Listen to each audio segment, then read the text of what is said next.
You're listening to Faith in Action. I'm your host, Matthew Nowlin. And I'm Sean Graham. We lead Conservative Christians of Tennessee, and we are thankful you're joining us today. Conservative Christians of Tennessee exists to analyze political policy and politicians in Tennessee, and all from a conservative Christian worldview. And that's politicians in the church and at the state capitol.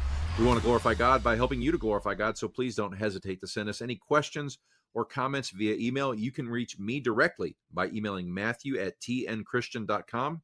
Or Sean, SHAWN, @tnchristian.com. And if you want to find out what I really think that I can't say on the radio, follow me on X. I'm @MNBookman. Today's show is brought to you in the Memphis area by Herbi-Systems. Give Herbi-Systems a call at 901-290-7774 for all your lawn care needs. Since 1984, Herbi-Systems has been the premier lawn care and landscape company in the Mid-South. Give Herbi-Systems a call today. That's 901-290-7774, or visit Herbi-Systems.com and let them kill your weeds. Our scriptures for today are from Romans, the 13th chapter, verses 1 through 5. Let every person be subject to the governing authorities, for there is no authority except from God, and those that exist have been instituted by God. Therefore, whoever resists the authorities resists what God has appointed, and those who resist will incur judgment. For rulers are not a terror to good conduct, but to bad. Would you have no fear of the one who is in authority? Then do what is good, and you will receive his approval. For he is God's servant for your good. But if you do wrong, be afraid. For he does not bear the sword in vain, for he is the servant of God, an avenger who carries out God's wrath on the wrongdoer. Therefore, one must be in subjection, not only to avoid God's wrath, but also for the sake of conscience. Navita IT Managed Services is much more than a help desk, more than a network administrator, more than an IT project manager, more than an automations expert. Navita IT Managed Services is a company founded and operated by Christian community leaders who have decades of business consulting and analytics experience. That means when you hire Navita IT Managed Services, you hire yourself a CTO or CIO, Chief Technology Officer or Chief Information Officer, without the huge expense. While many IT companies just react to whatever it is that broke, Navita proactively looks ahead to understand how money, relationships, and people flow through your business. By doing so, they're not just there when something breaks, they're already ahead of the curve so that your business is a healthy and growing part of God's kingdom. They help you lead the targets so that you're the most efficient and effective business leader possible. Visit their website, that's NavitaITManagedServices.com today, and learn how Navita can help you. And we're excited to have a veteran-owned Christian business like Navita on board with us as we head into 2026. We know you'll love using them for your IT services and solutions. Listeners, I'm really pleased that we've started to build a legacy here at Conservative Christians of Tennessee. I started this show 6 years ago with a lot of help, and the Lord has truly blessed it and used it. He brought a helper who's really become the leader of this organization. Sean and I give all praise to the Lord for how we've seen this show used. And this last week, we saw yet another influential minister that we'd learned a lot from, announcing that he was leaving his church in shame. He confessed his infidelity and submitted to church judgment, handling this end of it right. But unfortunately, there was sin there. Please hear me when I humbly say to you, but for the grace of God, we're all the same. The Lord has been amazingly gracious to us. Bot Radio has trusted us to continue the show and to be able to share the truth of God's work, and we take that responsibility very seriously. Our goals in life and with what we do each week on Faith in Action is to finish well. We hope that's clear in all we do. We're not here to stir up drama. We're not here to try to make ourselves look holy as we point out another fallen church leader. We're simply trying to remain humble, and we want to be useful to Jesus. May the grace of God continue to abound in what we do here, and may we continue to shine light always on truth. And we hope that you, the listener, can continue to be blessed by the knowledge and information that we're able to share with you. We know it's not always fun and games when we shine a light on problems in our churches, but it's also very true that for too long now, the church has focused too much on being silent and winsome rather than being truthful and faithful. Please continue to lift us up each week and pray that our message will be a blessing to listeners and to churches all over this region. May we be effective for God's kingdom. Listeners, it is always so much fun to bring in new guests and share people that we've had respect for. And today's guest is somebody I've had respect for a long time, and I'm impressed with his work. I'm happy to get to finally introduce you to Pastor Marc Minter. He's first time here on the show with us. We're glad to have him. Marc served as a senior pastor of First Baptist Church in Diana, Texas. He's been there since 2014. He's married to Cassie, and they have two sons, Micah and Malachi. He's a MDiv at Southern Baptist Theological Seminary and a PhD student in historical theology at Midwestern Baptist Theology Seminary. Welcome to Faith in Action, Marc. Thanks very much for having me. Thanks for the encouragement on the research I've been doing. Looking forward to this conversation today. Well, I got your article. We're friends with David Schrock, a friend of yours at Christ Overall, the place where you posted this article. And it was amazingly well written, Marc. It's Thanks just for that great. encouragement. Matthew and I have been using this show over the past few years to lay the groundwork for logical and biblical cases on some tough issues, really. But this one that you're taking up here, it's pretty difficult. Pluralism has killed or is killing modern evangelicalism. We say that all the time. We've pointed it out. We've shown the anthropology, the ontology, the pluralistic polity, just the failures in the SBC and the PCA and culture. We've talked about this for years. And this month, Christ Overall is featuring articles about political theology. And we think this ties directly with what we've been talking about. There's several excellent articles on Calvin, Luther, and more importantly, you guys are really drilling down on the modern idea that there's got to be a separation of church from politics. We love the themes that you guys, and so Christ Overall's theme this month is really that voice of, can the church be talking on politics? And your article there is titled Liberty, Not Separation, the Historic Development of Baptist Perspectives on Church and State. It's good stuff. It's really well written. Like I said, it's great. The sourcing, listeners, if you need documentation to back this up, you can just go to the bottom of this article and use every one of his sources to talk about this, because they're all church leaders, wisdom. They're great sources. Marc, what is this article addressing, and why do Baptists need to wake up to this issue? Well, this article is a historical perspective regarding the development of Baptist political theology. As many as maybe 3 or 4 years ago, if you had talked to me about the relationship of church and state, the relationship of Christianity to civil government in the United States of America, I did sound very much like those who are arguing today for a secular and pluralistic society. As far as I was concerned, the Baptist political theology was merely a negative one. We don't want, the relationship, the union between church and state. But I hadn't really thought it through much past that. Well, because of contributing factors to our present political climate, and really what is a battle for the future of this nation, I think, I began to try to understand what is a positive Baptist political theology. And surely, our Baptist forebears had thoughts on this.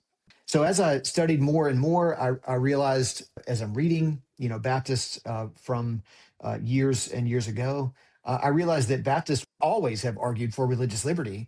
But as far as I can tell, there was a particular shift in understanding of what that liberty would be or mean in the early 20th century. And that was the point at which there was the introduction, at least in the Baptist confessions and Baptist vernacular, of a separation between church and state. That's the earliest that I can tell that they were using the language of separation to speak of the relationship between church and state. And in fact, that's the first time that I can tell that they're arguing for something more than keeping government out of the jurisdiction of the church. There seems to be, in the early 1900s, at least a documented shift at that time, where Baptists are thinking more about withdrawing Christian involvement in civics, which there's much more we could talk about each of those phrases I've just mentioned there. That's the sort of the flowering of, at this point, that my research in this area. Well, we talk about the culture a lot of times and how much the nations have changed in themselves. Our very structure was so different than what we have today, with states actually being not what I would consider to be enforcers, but really they did draw in the tithe. So you could say they were the enforcer of state religions. 9 of the original colonies had established state churches. Right. This is a reality. This is a hard point for us to get into from a 2025 mindset. So I think this is why what you did does this such a good service to the concept, because you're going back and you're considering what these guys were saying in the moment of this. I mean, you're talking Luther and Calvin. You're talking 200 years ago on this stuff. It's good source stuff.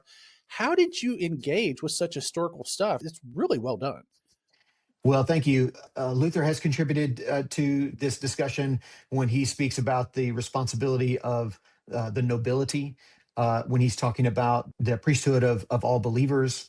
So Luther has certainly contributed to this. My particular area of research has been on Baptists, and especially the Baptists in North America. I've done a bit of research on the first English Baptists who spring up in the 1600s back in England. But then there are those who pop up in North America, especially, those who originally they're capital C Congregationalists. Isaac Backus being a prime example of this. He's first a Congregationalist, then he becomes a separatist, and then he becomes a separate Baptist, realizing that he does want a genuinely regenerate church, a spiritually alive church. Mm-hmm. And he realizes we have to affirm believers' baptism if that's what we want. We can't have Yep. unbelieving children counted among our congregation if what we want is a spiritually alive congregation. So he kind of makes his progress through this personal and church reformation, finally becoming a separate Baptist. So you have these two kind of streams in North America, the children and grandchildren of the English Baptists who are, coming over from England. And then you have these indigenous American Baptists who are coming out of Congregationalists, and of course, Baptist congregations that are cropping up in addition to these. But those are the two main streams. And you have both of these groups arguing for religious liberty, arguing that we want to be able to have our own leaders, our own ministers, our own pastors. We want to be able to say who is and isn't a member of our own churches. And we want to be able to affirm our own confessions of faith. We don't want the civil magistrate, the government in any way to tell us anything about that stuff. But past that, they are very, very interested in Christians being involved in civil government and in Christian ethics being the ethics of civil government. How should we legislate? What laws should we legislate? What standard of ethic should we use? Well, they clearly want to use a biblical one. And this is not unique to Baptists. It's a very influenced culture by Protestant Christianity during the founding days of the United States of America. And it's just a fact that is sort of ground in which, the nation as we have today, it's what it has grown up from. That is exactly why I wanted to have you on today. There's another article on ChristOverall.com this month, the theme there being played out. Caleb Morelli, he's talking about the myth of neutrality. And he says the roots of today's turmoil stretch back to the mid-20th century when the Supreme Court expelled prayer and Bible reading from public schools in the name of separation and neutrality. He goes on to say, in removing public acknowledgement of God, however, the Supreme Court, created a vacuum, which has been filled in recent years by what he calls woke ideology. I think you're making this case as well, Mark. I think what we're seeing here is that the Christian church, I don't think it can ever be neutral in a culture that's opposed to Christ. Would you agree with that? And do you think that's what he's saying as well? I haven't yet read Caleb's article, but he's a friend of mine, super sharp. I expect to read his article soon. But this argument sounds like one that Nathan Chapman and Michael McConnell, they're lawyers and professors of law. So they're coming at it from a slightly different angle than those of us like Caleb and myself and others who would be church or religious historians. And Chapman and McConnell, they're arguing for the very conclusion that you're saying Caleb has argued. And that is that whatever was meant by the Establishment Clause in the First Amendment for Americans, what it has become is a new establishment, and that is the establishment of secularism. So I would call it secular progressivism. This is the new established church. And in every way, there's compelled speech. There are heretics and the Orthodox. I would even argue the sacrament of abortion. And there is the use of catechetical institution, discipling the children of our nation. And that is, of course, among America's public schools. So there's not merely the position of neutrality. No, teachers are required to teach secular progressivism. And the Christian ethic and Christian metaphysics, these are not allowed in America's public schools. Many teachers are required to put forward, the varying definitions of marriage that we might have, in Hmm. America today. That little Tommy, he can have, two dads or two moms or a mom and a dad or some variation. And there's material to help kids understand this in America's public schools. But to have another teacher in another classroom somewhere on campus that he or she is able to have up in their room, no, actually, marriage is defined by one man and one woman for a lifetime covenant relationship. Well, that would not be tolerated in the least. And so this demonstrates, at least in a microcosm, the fact that we don't have neutrality. We have secular progressivism, which is the new state religion. And we do not agree to disagree in America anymore, whatever agreement that we had to do that previous to the last 70 years or so. There clearly is a new established church, and it is secular progressivism. Where did the compromise go? Is that a generational thing? I don't know. I'm suspicious, though, that it was a compromise that was only allowable for a time because of the sort of, default Protestant Christian setting that so many Americans had for Yeah. such a long period of time. So you could say neutrality, and everybody just sort of operated by the default settings for a while. But the longer you keep saying neutrality and what you're actually doing is no religion is allowed here, if that's what you're doing, then eventually you're going to get to the place where no religion is allowed. And now we're not neutral anymore, and people are not functioning with the sort of default setting of Protestant Christianity. Now we actually have folks who hate religion and who will not have it in any education, business, politics in our nation or in a state Hmm. or a county. So you'll have now the ascent of a new state establishment, and that is the establishment of secular progressivism, Christianity not allowed. And us going along with it. Let's be very personal here. You're at a First Baptist church. I'm at a Faith Baptist church. How do we get SBC brothers and sisters to see how this pluralistic compromise is really just making an idol out of another God? Because we can't address it in the church, so therefore it's got to be an idol. We have to learn how to speak to our brothers and sisters. And I feel like this conversation's almost off limits. You have a lot of good Christian men and women who, and I think rightfully, they want to return to some semblance of neutrality. They want to agree to disagree once again. And I admire that desire. I want to argue, though, brother, sister, you don't understand that it is only the Christian worldview that produces such an environment. Only Christianity gives us even the possibility of allowing for there to be an agreement to disagree on Amen. transcendental matters. It's only the Christian worldview that gives you the ability to have the sort of freedoms and liberties to engage as we have in America for as long as we have. So if you want the kinds of freedoms that we've enjoyed, to be able to say what you believe out loud and to not be punished for it, you have to begin with Christian metaphysics, and you have to have Christian standards of ethics. If you don't, some other establishment is going to come in and take its place.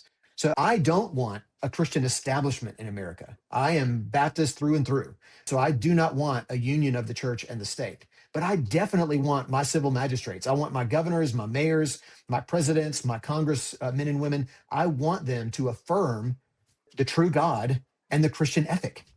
I want them to understand the God of the Bible is the only one that is true.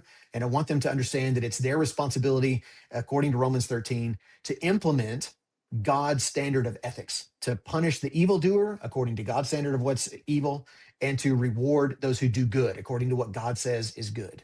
And if they do the opposite of those things, then they're hostile to God.